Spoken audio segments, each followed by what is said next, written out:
Today we're talking about Core Worlds, which is a deck building game. Have we ever played a deck building game before? There's 700 million of them now. Oh, yeah, we have. But it's a deck building game. It's the first one from Stronghold Games.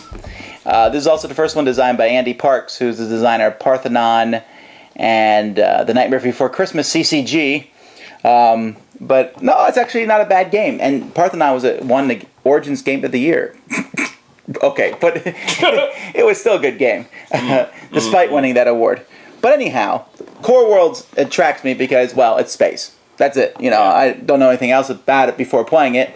I had heard about it, deck building, space. All right. Now, there are two other card games of this genre, Race for the Galaxy and Eminent Domain. And I think it would be good at some point if I did a smackdown and showed you all three of them, because this will remind you a bit of them. Let me show it to you, and then we'll get into it.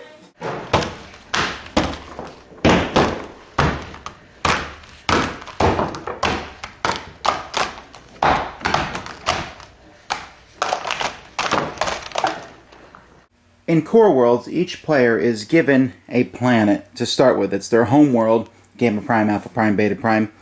And that world has a symbol on it, and that symbol means you get a specific deck of cards.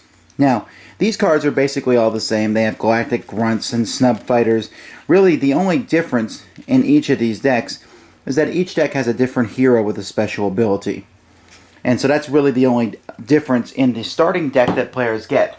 However, there is a variant, and I highly recommend it, where you take a bunch of these cards, which are a little bit better than the cards in your starting deck. Not much better, but a little bit better. And you put some of them out, depending on how many players are playing the game, and you draft them. And so you have two additional cards that will replace two of the basic cards in your deck. Now, your world will start in front of you.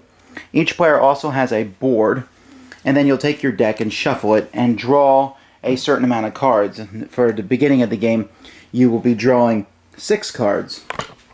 Now, I mentioned that each player has a display. This display does a couple things. One, each turn you get a certain amount of actions. So you can see here that on the first turn you'll have 4 actions, and eventually you'll have 5 and then 6 actions. There's also a place to keep track of how much energy you generate per turn. And then on the side there's a place that talks about what you do on each turn. And then at the top, this tells you the planets that will be in the final deck at the end of the game, which kind of gives you basically a heads up so you know what your strategy might be. Now, at the beginning of each player's turn, the planets that they have are going to produce energy. This planet produces 3 energy. You will hopefully get more planets as the game progresses so that they will produce more. You can't save energy from turn to turn, so getting energy is important because you use quite a bit of it. You can always discard 2 cards from your hand to draw energy, and there's other cards that will let you produce additional energy. Once everybody has drawn their cards, you always draw up the 6 at the beginning of your turn, and you will discard your hand at the end of your turn, although you can keep 1 card from turn to turn. You will then take one of these decks of cards, depending on what turn of the game it is. There is 10 turns of the game, and for every 2 turns, there is 1 deck of cards here. And in this deck of cards, you will turn over a certain amount, and these are the cards that are available that turn. So this is a 3-player game, for example, and these are the amount of cards. Now, you'll see there's different kinds of cards. There are more planets, there are more troops, these are the yellow cards, and other cards might show up. There are tactic cards, which are basically action cards that you can play from your hand, and then there are some other cards that will come up into play later. But mostly, you'll have tactic, and you'll have unit cards, and then you'll have planet cards. So on a player's turn, they have a few options that they can do. One of them is to draft one of the yellow or blue cards, and so you'll take that card and put it into your discard pile so that you can use it later on in the game when you run out of cards in your deck. You will reshuffle and draw cards and hopefully get these better cards. These are often better people that you can use in your deck. For example, here we have Assault Troopers, which they have a strength of 3. Now, those are 2 numbers at the bottom of a card. This shows their fleet strength, and this shows their infantry strength. So you know, for air and ground. So this guy does 3 on the ground. To draft him into my thing costs 1. The number is there in the middle. Later on, well, I'll explain it in a minute. Another thing that you can do on your turn is you can deploy troops in front of you. For example, let's say I had this assault trooper in my hand, and I want to play him in front of me in my battle arena, basically. then I would have to pay this amount of energy, and I put him in front of me. A third thing I can do is I can conquer a world. Now, to conquer this world, I need 2 air, no ground. So if I conquer this world, I need to discard cards that have already been played in front of me, equal to or greater than these numbers here. When I do that, I conquer the planet, and I will put that planet in front of myself. It doesn't go into my deck. Planets provide energy, and usually, especially as the game gets later, they will provide victory points. That's what the red numbers are. There are even some units. For example, Warlord Hoskir is worth a victory point at the end of the game. Now, you can only conquer one planet at a time. You can only draft one card in your deck at a time, but you can deploy as many troops as you can, but you're always paying an action to deploy. You're always paying an action to conquer. You're always paying energy to do both these things, so you only have so much that you can do per turn. It's deciding the order in which to do it. After everybody passes and can't play anymore, all the cards that haven't been bought have one of these tokens put on them, which means if you buy it in the next turn, then you will get an energy for buying that card or conquering it, depending on what it is. And then after that, those cards will be discarded. And remember, as I said, this token will be moved along here, so as the game progresses, you can see that this stuff, it gets immensely more powerful. Here we have a world ship and the Goliath, and on the ground, let's see, we have a missile launcher unit. We have different types of units, and the planets are much better too. You can see the point values go up tremendously. All this will culminate on the last 2 turns, where you will have really powerful planets. In fact, they're called the core worlds. And they will not only give you points, but they give you bonus points for however many other cards that you might have. The core worlds are powerful, and there's also prestige cards that you can buy, which are kind of like a world, except they don't provide any energy, and they're basically just buying them for points at the end of the game. So after the game is over, you simply add up all the points for all the different cards you got. Some of them provide bonus, and that's basically it. All the cards that you have in your deck. Now there's some interesting facets to the game.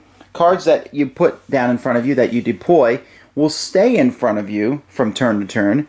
Also, when you conquer a world, you have the option of taking either one of your snub fighters or one of your galactic grunts and fortifying that planet. That doesn't really mean anything, except it takes that card out of the deck. But you can also effectively take cards out of your deck by deploying them and then never putting them back in your hand. Deciding which cards to discard and go on. And that's basically the strategy of the game. Each of these decks gets progressively more powerful until we get to the final core worlds. Between turns 8 and 9, there's a symbol here which shows that you will shuffle your whole discard pile into your deck. So if you bought really good stuff on this turn, you will be able to use them on the 9th and 10th turns. And while all these cards will not come out, all the cards here, all the core worlds, will come out on the final 2 turns so that players have a chance to buy those cards. Alright, core worlds. Definitely, even though this is a deck building game, when I play it, I don't feel like I'm deck building as much. Because you can really play out half your army in front of you, / Navy, whatever, so that you don't keep recycling them through your deck. I mean, even near the end of the game, you had a small deck to some degree. Yeah.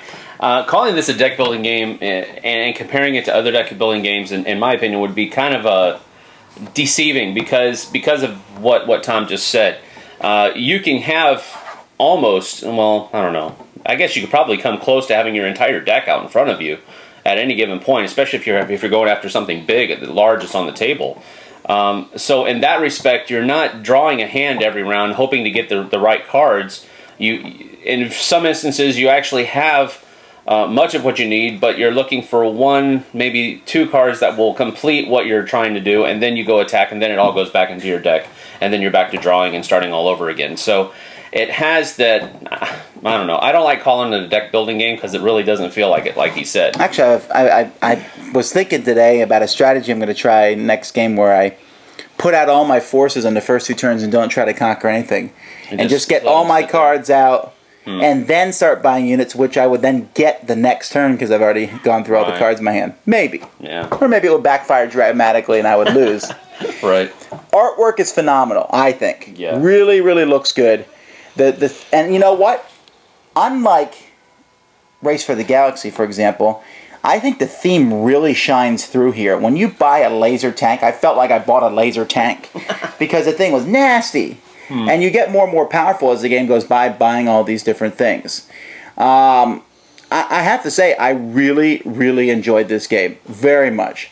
It's a little slower than I wanted to the first game, but when I played a second game, and as the games went by, they get faster, and it works really quickly. I haven't played a 2-player game of it yet, but the 3-player game went really quick back and forth. The only difference was you didn't see everything, while with 4 or 5, you're going to see almost everything. I think we had 5. We had 5 in that first game, and it was kind of slow and a bit of drudgery there because we had a couple people that were playing a little bit slower. They had to read every single card and then do it again and again and again. So that made it a little bit, but I had to get past that, and there is a pretty cool game here. What's the asking price of this bad boy? I don't know off the top of my head. Nowadays, these games run $40, $50. $40-$50. Well, I would be happy with my purchase if I spent that much money on this game. It does have a theme that you can immerse yourself in, but on the same instance, you can take the other aspect of it and just make kind of a mathematical game out of it in your own mind. If you you could run the numbers on it. But even at the end, we were sitting there saying, okay, should I buy this card or this card? Exactly. Yeah. Which one's best for me point-wise? Right. And I'm still intrigued that these cards all have symbols on them, which the rules don't mention, doesn't say anywhere. So there's got to be an expansion plan. A little bit of foreshadowing there. I guess. But I wouldn't mind seeing more units, more stuff. Yeah, no, absolutely. I mean, it has a Wing Commander, Mech Warrior, Star Wars all meshed together feel to it as far as the artwork and the universe that they depict on the cards. So I think it's a home run and worthy of picking up. Yeah, theming wise, it reminds me of the Foundation series actually. Because you start off as this small barbarian kingdom, and then you get stronger and stronger, more powerful. But yeah, this is certainly one of my favorite games of the year. I like it a lot. Core Worlds. There you go.